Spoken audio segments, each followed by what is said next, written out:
E atenção, atenção, amigos, porque esporte aqui na Band!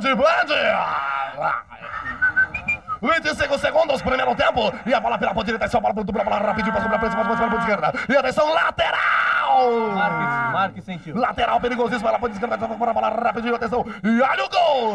Olha o gol. Gol onde? Na Fonte Nova. Gol do quem? Goiás, cara. Fome, miséria e incompreensão.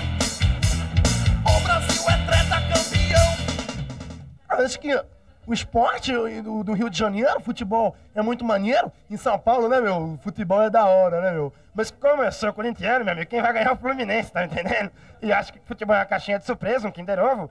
E cada vez mais nós estamos progredindo, visto que nós estamos voltando a contusão muito difícil. E eu acho que no máximo que a gente pode conseguir, o empate fora de casa é considerado um resultado positivo. Como eu sou tricolor, mas eu sou paulista, vai empatar. Eu também. Palmeiras, sério. Vai ser 17-28, tenho certeza.